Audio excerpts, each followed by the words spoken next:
예배하는 사랑하는 모든 가족들에게 하나님의 은혜와 능력과 평강, 복의 복이 넘치기를 주님의 이름으로 축원합니다. 오늘 2024년도 추수감사절 예배를 올릴 수 있도록 은혜를 베푸신 하나님께 감사와 영광을 올려드립니다. 감사도 은혜가 아니면 안 되는 것입니다. 감사할 수 있는 마음, 감사할 수 있는 환경, 이 모두가 은혜가 아니면 불가능한 것이지요. 그러므로 감사할 수 있게 하신 하나님께 감사와 영광을 또 올려드립니다.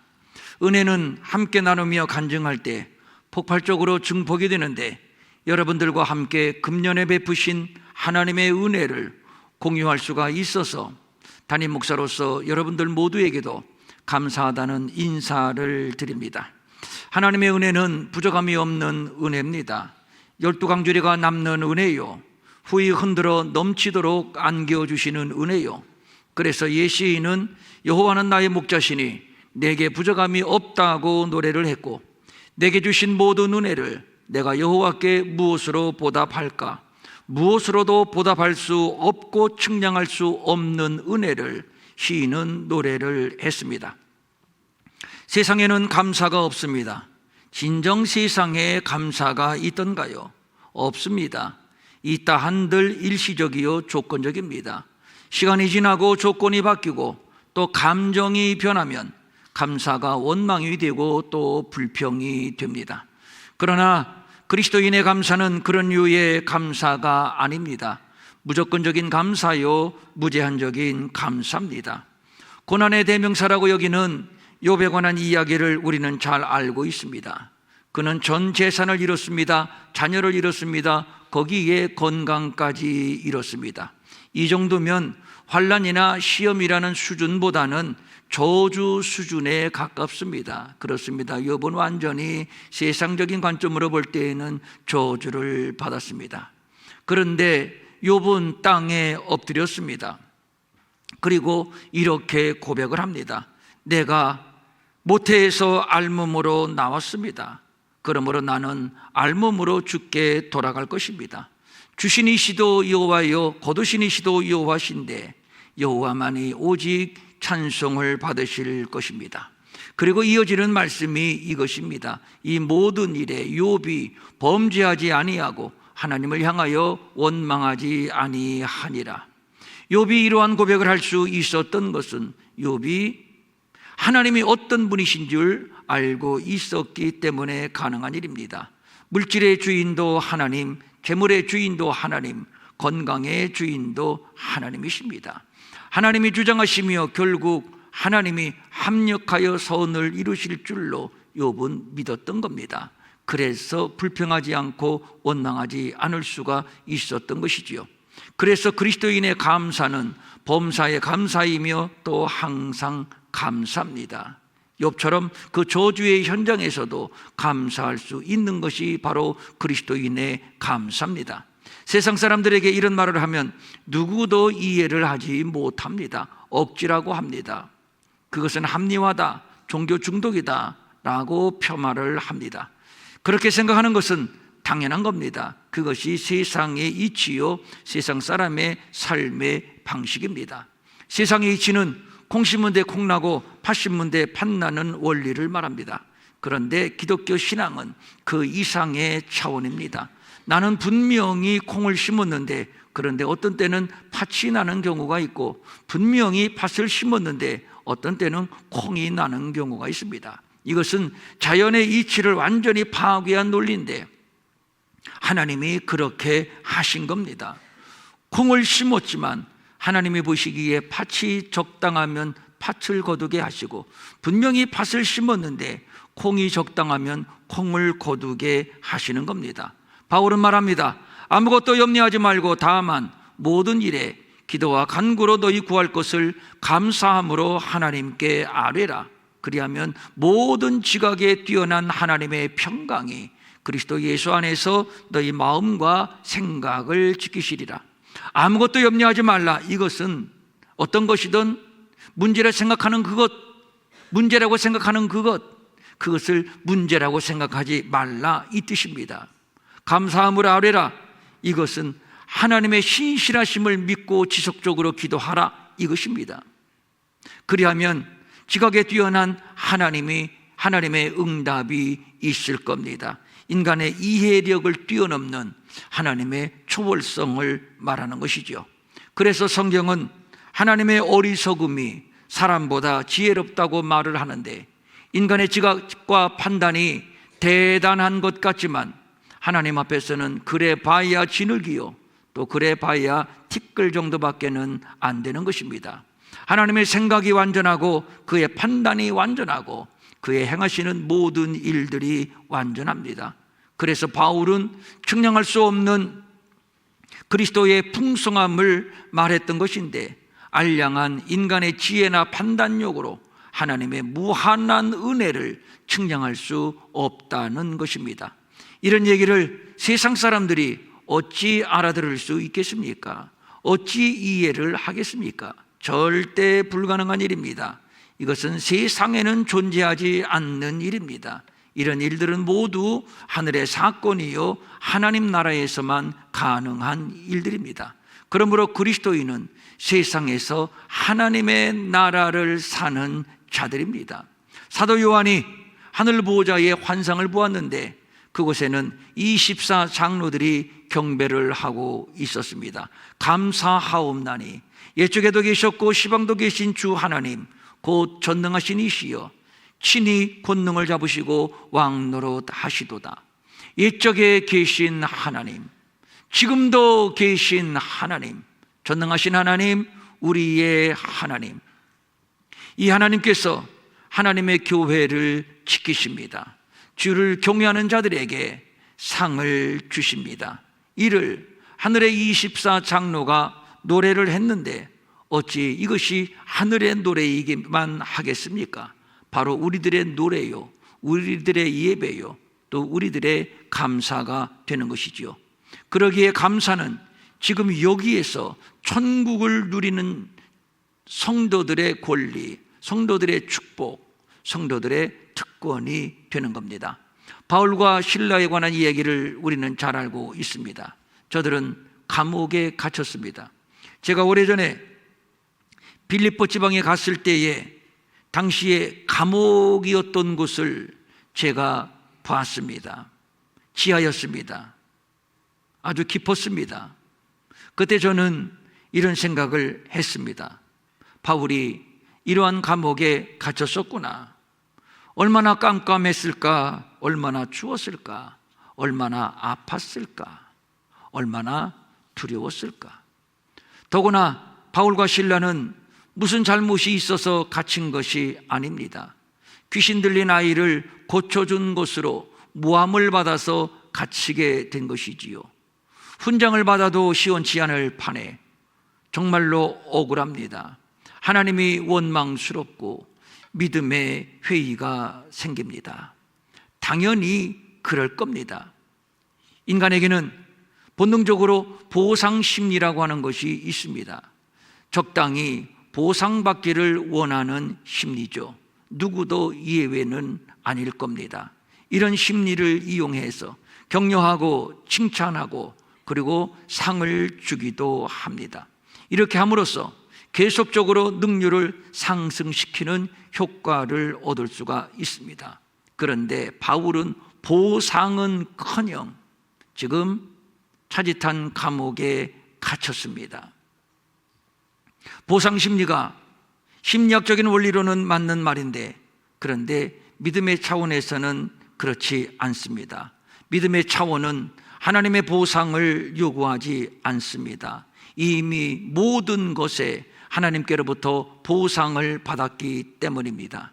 지금 내가 서 있는 이 자리, 지금 나의 형편, 이 모습이 바로 그것입니다. 최선의 하나님의 은혜요, 최상의 하나님의 복입니다. 하나님이 내게 주신 가장 적당한 은혜입니다. 그래서 우리는 범사에 감사할 수가 있는 것이지요. 나는 아니야, 이 형편에서 나는 절대로 감사할 수 없어 라고 반발하시는 분이 혹 계실지 모르겠습니다. 누구의 말로도 위로가 안 되고 누구의 말로도 치료가 안 되는, 내가 갖고 있는 깊은 상처가 있습니다. 눈에서 눈물이 마르지 않습니다. 하나님이 왜 내게 이런 시련을 주실까? 하나님이 내게 왜 이런 아픔을 주실까? 하나님이 나를 버리신 것만 같습니다. 살고 싶지 않습니다. 그래서 범사에 감사하라, 이것은 내게 해당되는 말이 아닙니다. 저는 그런 분들에게 이렇게 말씀드리고 싶습니다. 지금은 몰라도 지나고 보면, 아니 훗날 천국에 가서라도 지금의 이 자리, 지금의 이 형편이, 지금의 아픔, 지금의 이 눈물이 최선의 하나님의 은혜였음을 알 수 있을 겁니다. 지금은 누구도 알지 못합니다. 그래서 선을 이루실 하나님을 믿으며 우리가 미리 감사할 수 있는 것이죠. 항상 우리를 그리스도 안에서 이기게 하시고 우리로 말미암아 각처에서 그리스도를 아는 냄새를 나타내시는 하나님께 감사하노라. 우리의 씨름의 상대는 하늘에 있는 악의 영들입니다. 우는 사자처럼 우리를 삼키려고 시시탐탐 노리고 있습니다. 그러나 우리가 두려워하지 않고 백전백승할 수 있는 것은 하나님이 우리를 그리스도 안에서 항상 이기게 하시기 때문입니다. 어쩌다 이기는 것이 아니고 가끔 이기는 것이 아니고 우연으로 이기는 것이 아닙니다. 하나님이 항상 우리로 하여금 이기게 하십니다. 항상, 매일매일. 이것이 그리스도인들이 누리는 은혜요, 그러므로 우리는 그리스도 안에서 항상 감사할 수 있는 것이죠. 아무리 운동을 잘하는 선수도 그날의 피지컬 컨디션의 영향을 받습니다. 가수도 그날의 성대 컨디션의 영향을 받습니다. 글을 쓰거나 연기를 하거나 다 마찬가지입니다. 컨디션의 영향을 받고 외부의 영향을 받습니다. 그래서 어떤 때는 성공하고 어떤 때는 실패하고 어떤 때는 칭찬을 듣고 또 어떤 때는 질책을 받기도 하는 것이지요. 그러나 그리스도인은 그렇지 않습니다. 항상 이깁니다. 왜냐하면 하나님은 졸지도 아니하시고 주무시지도 아니하시면서 자기 백성을 지키며 보호하시기 때문입니다. 항상 우리에게 승리를 주시기 때문입니다. 100% 항상. 이런 확률은 세상에는 없습니다. 그러나 그리스도 안에서는 가능한 일입니다. 그래서 우리는 감사할 수 있는 것이죠. 그래서 바울은 말합니다. 만일 하나님이 우리를 위하시면 누가 우리를 대적하리요? 자기의 아들을 아끼지 아니하고 우리 모든 사람을 위하여 내주신 이가 어찌 그 아들과 함께 모든 것을 우리에게 주시지 아니하겠느냐? 그렇습니다. 모든 것을 아끼지 아니하시는 하나님. 그래서 그리스도인은 모든 것에 항상 감사할 수 있는 것이죠. 바울과 실라의 이야기를 계속합니다. 억울하게 감옥에 갇혔습니다. 그런데 저들은 오히려 그곳에서 찬송을 합니다. 굉장히 중요한 얘기입니다. 감옥에 갇히고 착고를 차고 언제 풀려날지 아니, 이대로 햇빛을 보지 못하고 감옥에서 죽을지도 모릅니다. 그러나 저들은 하나님께 버림받았다고 생각하지 않았습니다. 실패했다고 생각하지도 않았고 패배했다고 생각하지도 않았고 팔자 타령하지도 않았고 누구를 원망하지도 않았습니다. 비록 감옥에 갇혔지만 결국 하나님의 뜻이 이루어질 것입니다. 결국 하나님이 영광을 받으실 겁니다. 그래서 오히려 담대했습니다. 그래서 오히려 그는 감옥에서 찬송을 불렀습니다. 지진이 나고 옥문이 열리고 착고도 풀어졌습니다. 그렇다면 얼싸좋다. 하나님께서 도망가라고 옥문을 열어주셨다. 착고를 풀어주셨다. 그리고 당연히 도망을 가야 합니다.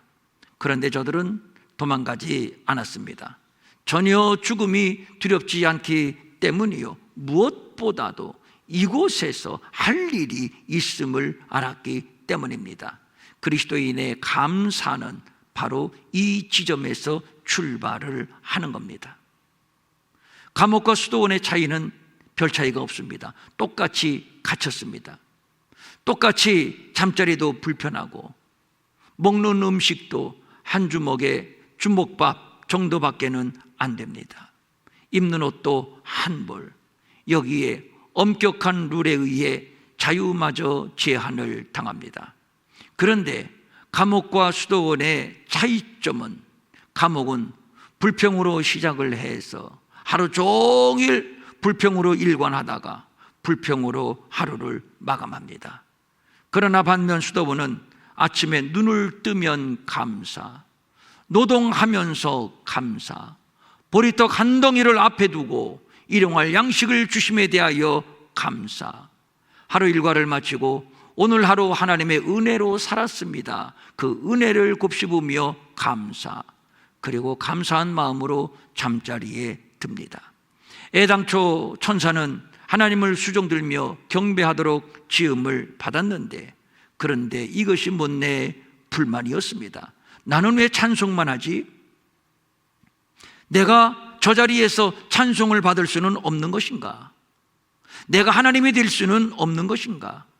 그래서 반역을 꾀하다가 타락해서 쫓겨났는데 그놈이 바로 사탄입니다.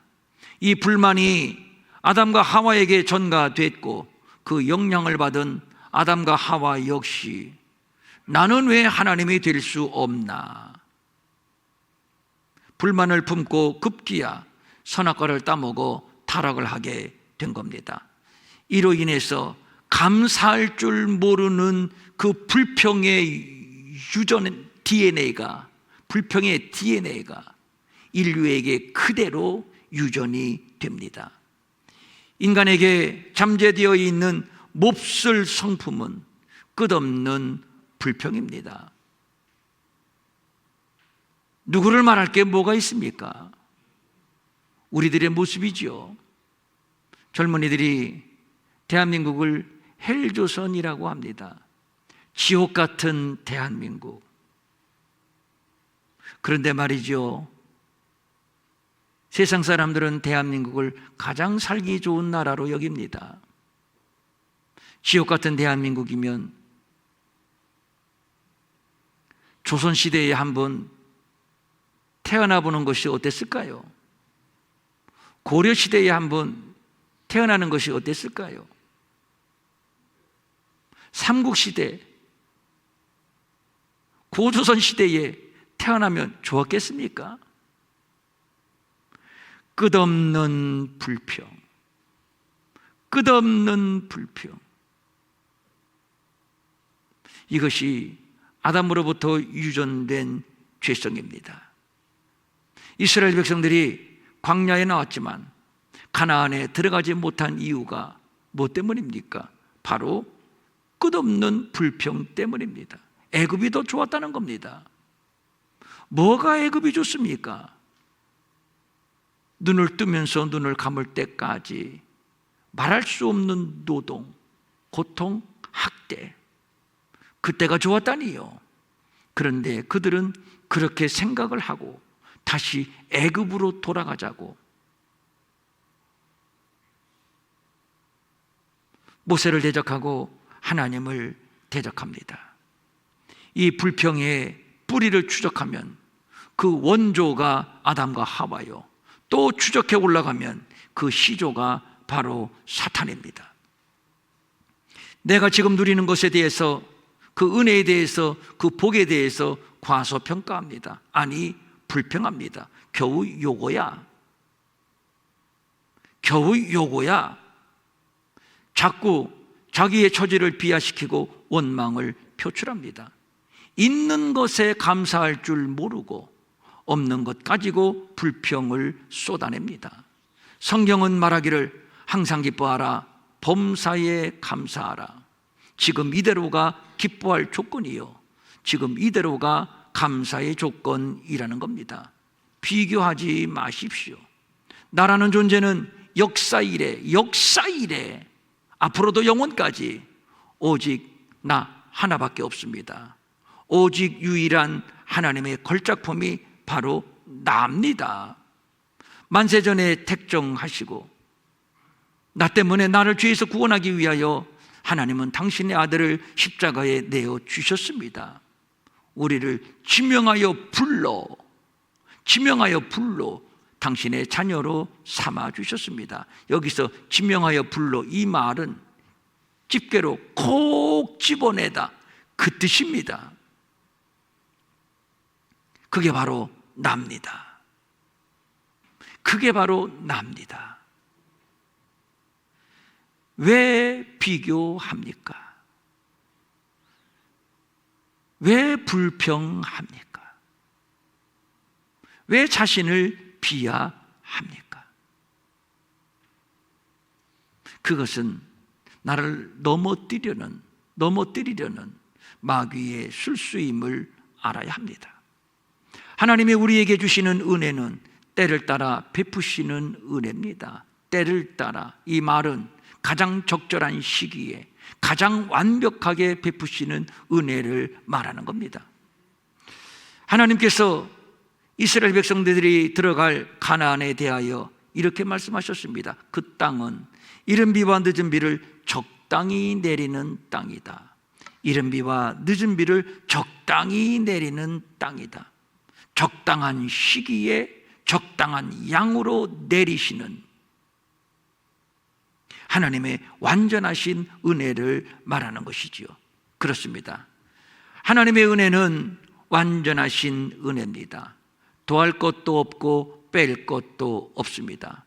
그래서 그리스도인은 범사에 감사요, 또 항상 감사입니다. 오늘 본문 시편 50편은 아삽의 시인데, 아삽은 다윗과 솔로몬 시대의 성전 찬양단의 책임자로 활약을 하던 인물입니다.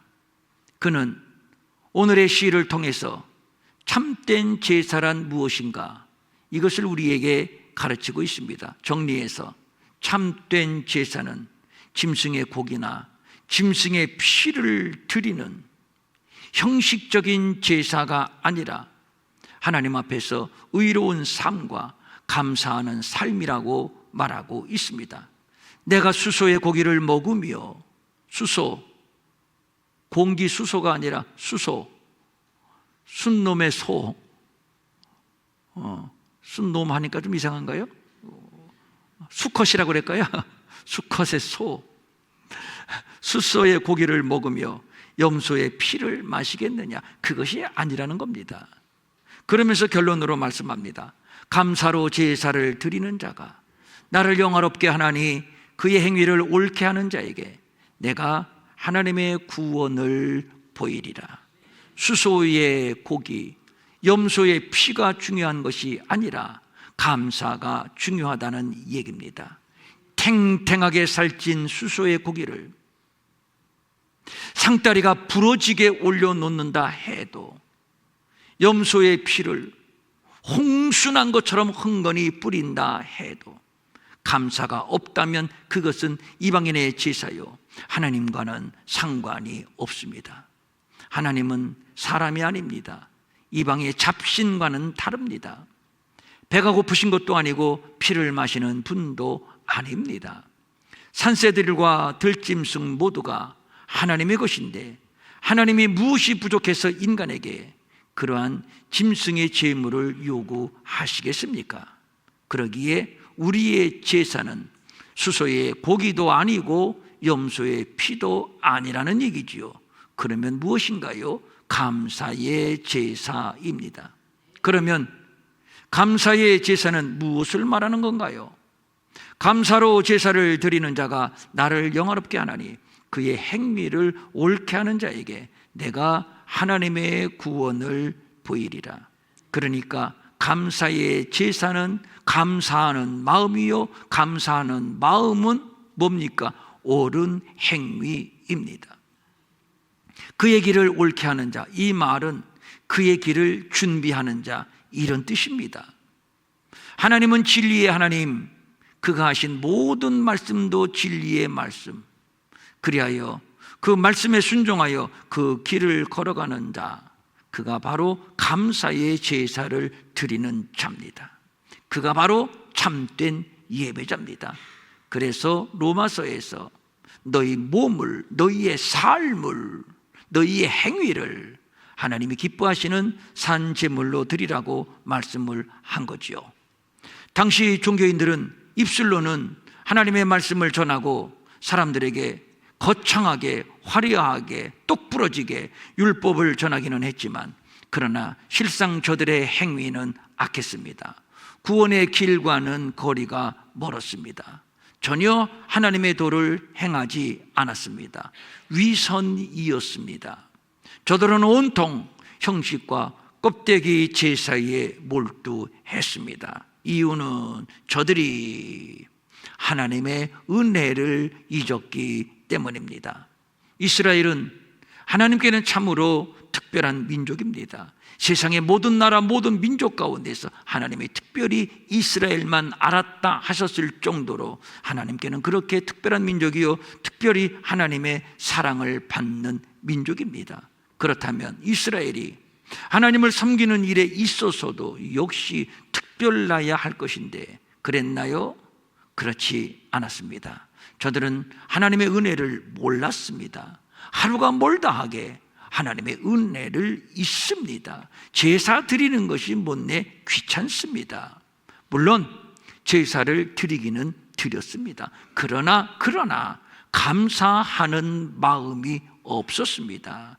저들의 삶에 전혀 경건이나 거룩은 찾아볼 수가 없었습니다. 이 백성이 입술로는 나를 공경하되 마음은 내게서 멀도다, 완전히 이 꼴입니다. 하나님이 이를 모를 리 있습니까? 하나님은 만홀히 여김을 받으시는 분이 아니시지요. 거지 적선하듯이 올려드리는 제사에 감개무량 감지덕지 하시는 분이 아닙니다. 세상의 싸구려 신들처럼 취급해서는 안 된다는 말입니다. 그런데 당시 이스라엘이 겁도 없이 그렇게 했습니다. 살찐 수소의 고기를 대충 올려놓고 염소의 피만 대충 뿌리면 하나님이 감개무량하실 줄 알았습니다. 그렇게 하고 나서 돌아서서 역시 또 범죄하고 또 타락하고 또 배역하고. 제사가 동양인가요? 적선인가요? 선심인가요? 그런데 저들은 그런 식으로 하나님께 제사를 올리고 있었습니다. 그래서 본문은 감사가 없는 제자를 통렬하게 지적하고 계시는 것이죠. 너희가 하나님의 은혜를 잊어버렸구나. 하나님의 은혜를 잊어버렸구나. 감사로 제사를 드리는 자가 하나님을 영화롭게 하나니, 감사의 제사만 하나님이 영광을 받습니다. 감사의 제사만이 하나님을 영화롭게 하는 것입니다. 오늘 본문 22절을 다시 봅니다. 하나님의 은혜를 잊어버린 너희여, 이제 이를 생각하라. 그렇지 않으면 내가 너희를 찢을 것이다. 너희를 건질 자가 없을 것이다. 아주 무시무시한 말씀입니다. 내가 너희를 찢는다, 갈기갈기 찢는다, 물어 뜯는다, 이런 뜻인데 여러분, 무엇이 연상됩니까? 그렇습니다. 사나운 맹수가 먹잇감을 물어 잡아 찢어먹는, 뜯어먹는, 씹어먹는 그런 모습을 상상하면 될 겁니다. 하나님의 은혜를 잊는 자에 대한 무섭고 두려운 심판을 말씀한 겁니다. 혹 본문에서 꾸중 듣는 이스라엘 백성들의 그 모습이 바로 우리들의 모습은 아닌지요. 형식을 갖추어 드리는 예배, 주문 외우듯 하는 기도, 인색한 마음으로 드리는 연보, 겉으로 볼 때는 완벽합니다. 화려합니다. 거창합니다. 시설도 좋습니다. 모든 시스템 완벽하게 갖추었습니다. 짜임새에 있는 예배를 위해서 예배 전에 미리 리허설을 하는 자들도 있습니다. 다 좋습니다. 짜임새에 있는 예배가 어설픈 예배보다 훨씬 산뜻하고 스마트할 수는 있을 겁니다. 그런데 묻고 싶습니다. 과연 감사가 있는지요? 과연 당신은 한 주간 감사의 삶을 살았는지요? 하나님을 신뢰하고 그의 말씀이 내 삶의 기준이 되고, 비록 그 길이 좁은 길이라고 해도 그 길을 가고 있나요? 찬송하면서 가고 있나요? 감사하면서 가고 있나요? 이것이 바로 하나님이 받으시는, 하나님이 찾으시는 감사의 제사입니다. 이런 자에게 하나님은 약속합니다. 하나님의 구원을 보이시리라. 더 풍성한 은혜, 더 좋은 길을 내가 너희에게 보여줄 것이다. 그런 길로 너희를 인도할 것이다. 그래서 시인은 감사함으로 그의 문에 들어가며 찬송함으로 그의 궁정에 들어가서 그에게 감사하며 그의 이름을 송축할지어다 노래를 합니다. 사랑하는 성도님들, 2024년도 한 해가 서서히 저물어 갑니다. 한 해를 돌아봅니다. 어떠셨습니까? 진정 돌아보니 한 해가 하나님의 은혜였습니까? 돌아보니 한 해가 진정 하나님의 사랑이었습니까? 돌아보니 진정 2024년도가 복된 한 해였나요? 어떤 생각으로 한 해를 마무리하십니까? 저는 감히 이렇게 말씀드리고 싶습니다. 범사가 하나님의 은혜였다고, 매일매일이 하나님의 은혜였다고. 지금은 몰라도 지내고 보면 내 영혼이 2024년도는 은혜의 해였다고 찬송할 수 있을 것입니다. 감사할 수 있을 것입니다. 그래서 우리는 오늘 드려지는 이 감사 헌금을 저 파키스탄에 사랑하는 우리의 지체들과 함께 나누려고 하는 겁니다. 감사하는 마음, 감사하는 삶, 감사하는 제사, 이것이 바로 하나님이 받으시기에 합당한 예배입니다. 그리하여 사랑하는 우리 모든 가족들이 더 큰 은혜의 자리, 더 풍성한 축복의 자리, 날마다 기적의 자리로 이끌림을 받으며, 그래서 날마다 더욱 감사의 찬송과 경배를 올려드리는 풍성한 은혜의 삶이 될 수 있기를 주님의 이름으로 축원합니다. 축원합니다. 아멘. 일어나셔서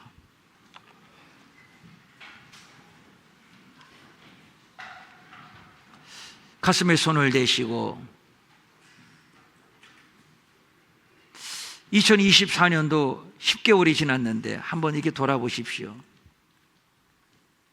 재수 억수로 없는 한 해였다. 그런 분 혹시 계실지 모르겠습니다. 내 마음을 누가 알아? 남 모르는 아픔을 스스로 새기며 눈물로 한 해를 지내온 분들도 계실 겁니다. 나도 모르게 깊은 한숨이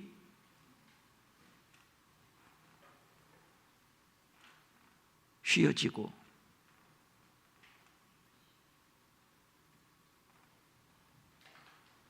가슴이 두근거리고 우울하고 살고 싶지 않고, 그런 분들도 계실지 모르겠습니다.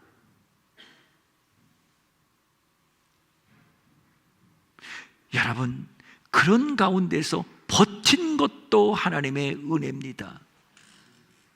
죽고 싶다. 그런데 죽지 않고 버틴 것도 하나님의 은혜입니다.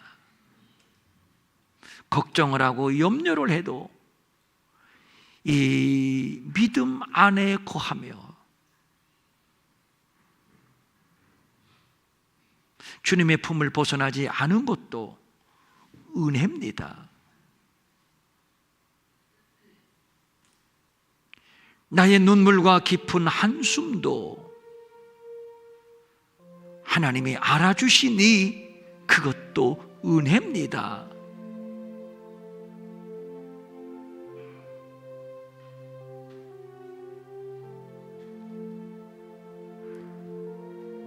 하나님의 구원을 너희에게 보이시리라. 하나님의 은혜를 기대하며 믿으며 또 버틸 수 있으니 그것도 은혜입니다.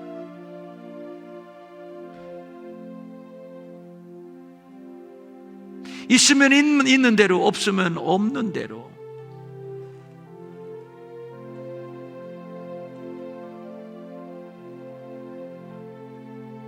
은혜입니다.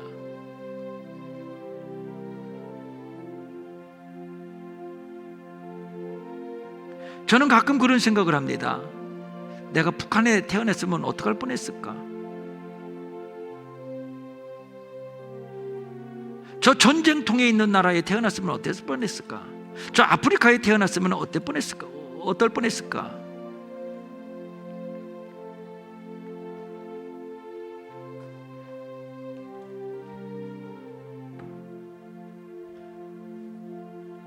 유럽이 잘 사는 나라라고 부러워하지만 제가 보기에는 완전히 소돔과 고모라입니다. 그러고 보니까 대한민국에 태어난 것도 감사, 마음 놓고 언제든지 예배 드릴 수 있는 나라가 여러분 그렇게 많지 않습니다. 생각하는 것처럼 우리 대한민국은 가장 자유롭게 가장 마음 놓고 예배 드릴 수 있는 나라입니다. 감사. 그러므로 감사로 제사를 드리는 자가 하나님을 영화롭게 하나님, 그 행위를 옳게 하는 자에게 하나님의 구원을 보이시리라. 생각을 바꾸십시오. 생각을 바꾸십시오. 자, 이 시간 성령님이 우리에게 임재하십니다. 성령님이 우리에게 임재해 주셔서 생각을 바꿔주시고 마음의 우울함도 바꿔주시고 슬픔과 원망도 바꿔주시고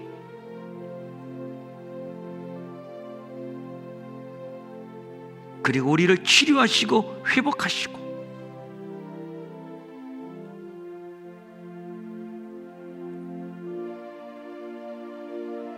그리고 우리는 또다시 감사함으로 찬송함으로 이 믿음의 길을 갈 것입니다.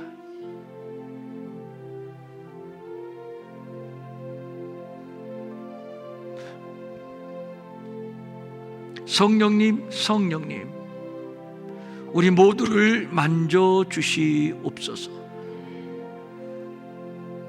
기름을 부으시고 치유하시고 회복하시고 감사의 자리로 뛰어나와 감사의 찬송, 감사의 제사를 마음껏 올려드리는 우리의 삶이 되게 하여 주시옵소서.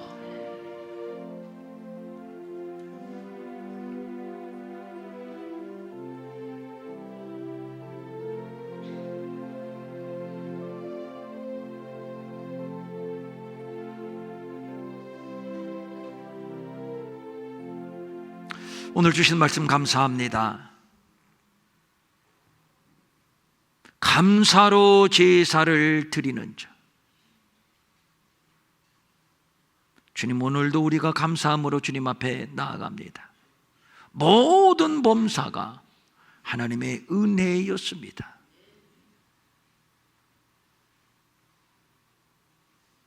이 시간 내 영혼이 고백을 합니다. 내 영혼이 찬송을 합니다. 주님 감사합니다.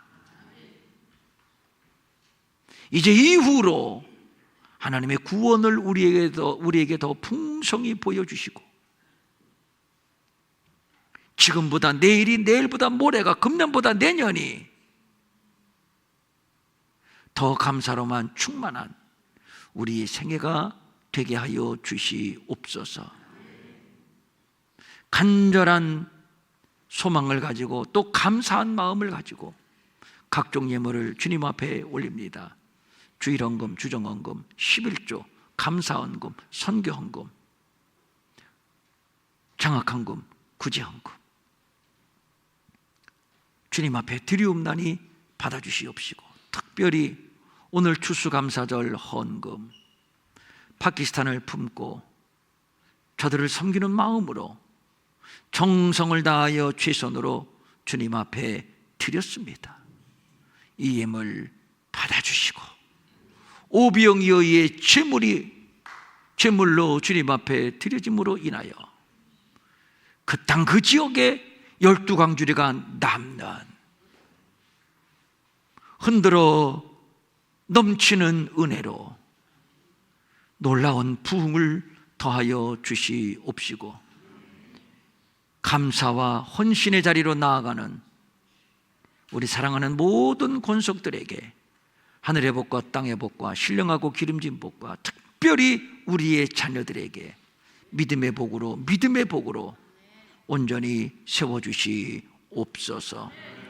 마음은 원이지만 가진 것이 없어 드리지 못해 민망히 여기는 성도들을 위로하시고, 저들에게도 물질 주셔서 한 가지로 주님 앞에 바치며 쓰며 도우며 사는 풍성함이 있게 하여 주시옵소서.